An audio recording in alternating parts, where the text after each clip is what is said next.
Hello, hello. Welcome to Tycor Title Talk. I'm Ryan Lipsey, and that's Haley Collier. What up, Haley? Hey, what's up? We are so stoked to be here. First Tycor Title Talk of the new year. Happy New Year's, everyone. Happy 2021.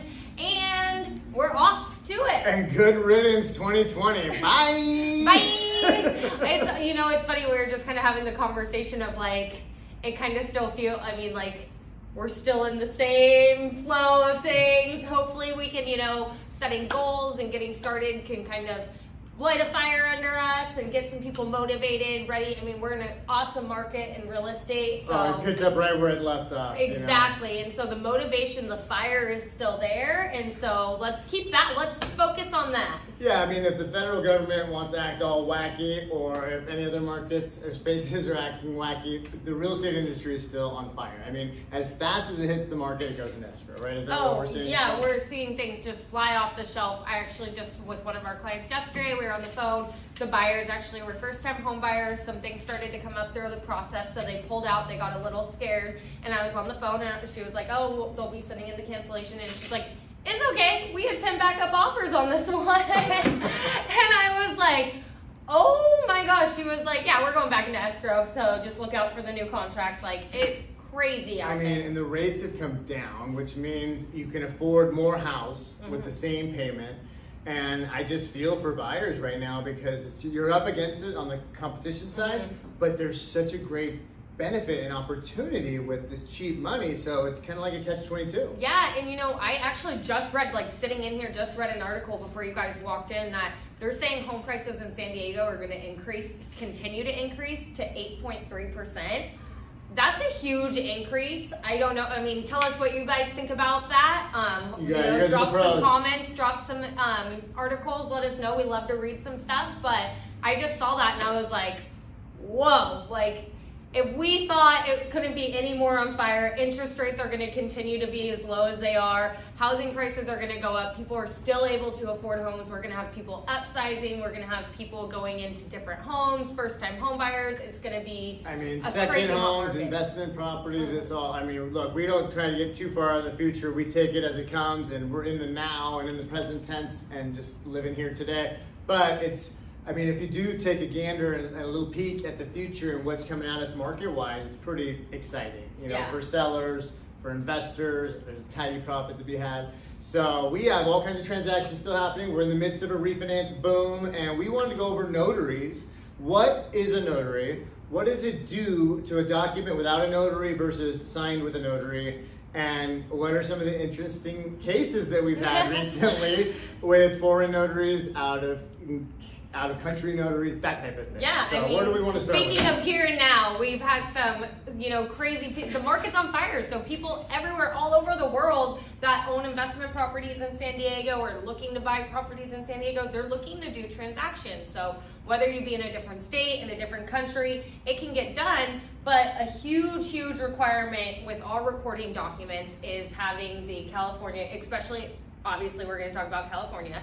In California, the California acknowledgement, which is under penalty of perjury. The notary has been certified. They've taken the test. They've been licensed by the state of California to certify that the people that they are notarizing are the correct people. Okay.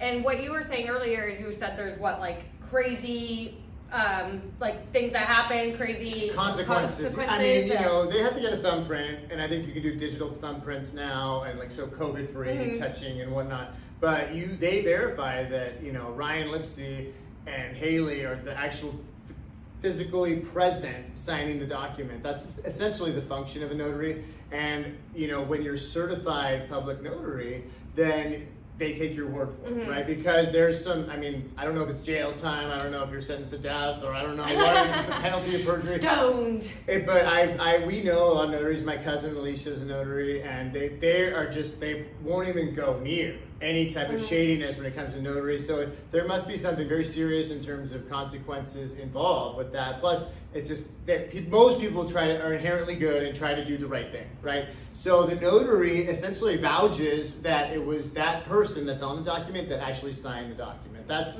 the function of a notary, because I can tell you all day long, it was me, but if there's somebody that's certified, has a certificate, has a license to sign people, and they're saying you were there, then that's good enough for lenders, good enough for title. Right, and you know, notaries should be aware of what's exactly required through the requiring for recording documents through the county of San Diego. They have to be matched perfectly, so whatever the vesting is, whoever the signer is, if they have a middle initial, if they have a weird spelling, it has to match exactly on their signature, and it has to be notarized exactly how they are. So middle initial, no middle initial, if it's Ryan junior, O'Lipsy, senior, if suffixes, prefixes, right? If it's Ryan O'Lipsy signing off, the notary has to notarize them as Ryan O'Lipsy. It has to match what is on their driver's license, so it would have to be Ryan Oliver Lipsy. They have to verify that. Okay. And then they have a stamp that has the little California seal that says their name, that they are certified notary. And then, excuse me, they have to sign off as well, stating that that was them that did that. And all those little tiny requirements have to be done to the county of San Diego and issued to be a valid recording document. Oh, and when you see the clerks down there, you see them with their little thumb things, so they can go through the pages like this, the little rubber thumb thing, and they get their magnifying glass, and they look at the notary stamp this.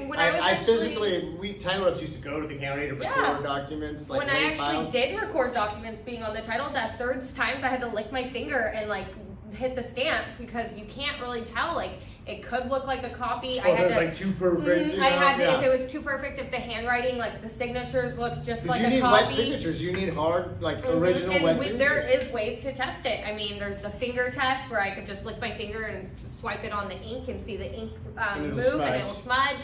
There's feelers, like for if there's a stamp on there, you can feel it. You can take a pencil and kind of rub it on a sticky note and rub it over the seal to make sure it's all like the correct seal raised up. You got ninjas on the title. You're checking. I mean, the county and the county down there, they are the extreme strict ones. I mean, the notary, if their name, for example, if you're the notary and you're Ryan O'Lipsy on the notary, and you don't sign yourself as Ryan O'Lipsy and you just say like Ryan Lipsy, the document gets pulled. It gets pulled, and we have to get the notary to send us a new acknowledgement correcting what issues were on there.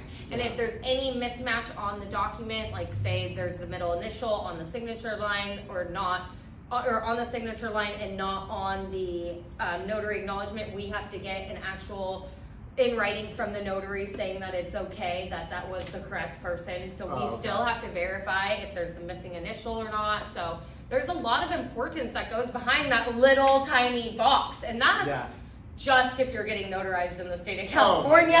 That's the easy one, believe it or not, but they're very detail oriented, they're very anal when it comes to this, because they have to be, because this is the trading hand of real property, which in our county, we're very fortunate, is high dollar stuff, okay? Yeah. So that's why they verify, and stuff gets kicked back all the time. So it's very critical that we have notaries that know what they're doing, get in there and do a good job. What are the types of documents that require notary? Like, does a trust deed, is that notarized? Yep, trust deed, grant deed. What about a power of attorney? Yep.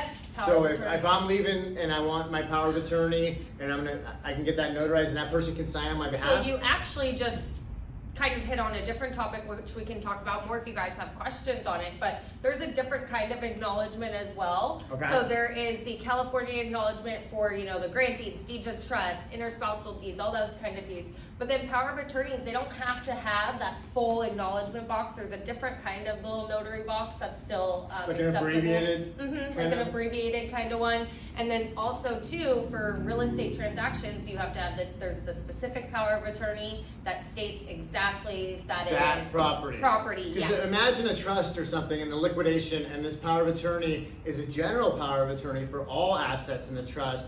Well, then we take issue with that because if you're in a trust, most typically you can't use a power of attorney.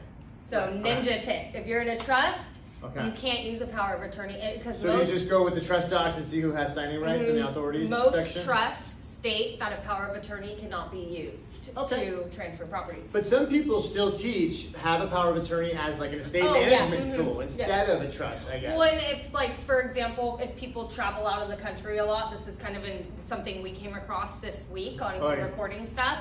But if the person travels out of the country a lot and they may not be here, it is smart to have a power of attorney in place already. To conduct business while you're away, right? Yep, already taken care of, so they can be on your signing behalf while you're not in the country. So, which leads us on to out-of-country notarization. Which has been a bear with COVID. We ran into it in Australia. We ran into the UK, and most recently in Sweden, right? Yeah, in Sweden. Who would have known? I know, they're so easy to get along with. Well, and also, Sweden has like more holidays, I guess, apparently, than any other country because they are. And we're in a holiday. Yeah, today in right. Sweden. But. So yeah, you know, if you're out of the country, first of all, there has been workarounds that have been done if you are still in the country for notarization. So let's touch on that real quick. Oh, yeah. Okay, so there is Ron, our good friend Ron, which is Regional Online Notarization. There are like 3 vendors that Tycor can take, and most major title providers can take as a notarized, digital notarization, right? But it requires that you be, and they check your IP address, it requires that you be in the continental United States, Hawaii, or Alaska. So you've gotta be in the US. So back to our Sweden case, this is how that was negated as an option for a solution for this scenario. So then you think, okay, well, what's next? Well, in Spain, we had one, and they were able to get into the embassy, and a US embassy notary is perfectly fine. We take that all day long. In this case, in Sweden, what happened with the embassy? I think maybe they were on holiday or something? Yeah, they weren't able to get, so this came up, 11th hour, we're time to close, and the gentleman was just told by an attorney in Sweden that he could just get a normal notary, and it just looks like a normal notary that we have here. And our county, when we go to record that, put a big stop and was like, whoa, this is a Sweden notary, this is not acceptable, we need to have the actual apostille. So not Candy Church, not not Tycor, not other title companies, it was the county that said, nope, we don't want that. Right, and it has to actually go through, like you said, the U.S. Embassy has to go and actually get a seal stated on it that it was verified, and it's, in this case, unfortunately, Sweden's not open until March, so they are unable. So we're working on workarounds right now, like finding an attorney who can do that. So there are other workarounds that we are trying to get to. But in a case where somebody is in a different country needing a document to be notarized, they're selling their home here and they need a document to be notarized, it has to have that U.S. Embassy consulate seal on there stating that that's where it's done, because other countries, they have different notary guidelines. They have different things that go on. So, it could be like, you're my best friend, like, oh, I'm a notary, come over here, I'll sign you off. Like, we don't necessarily know the guidelines of other countries, but we know if they go to the embassy, there's all the same guidelines are set forth for every single country for them to be recorded. And it was because there were certain countries that were in part of the United Nations, right? And the United Nations came up with this oversight committee for notaries, which is why they're acceptable so long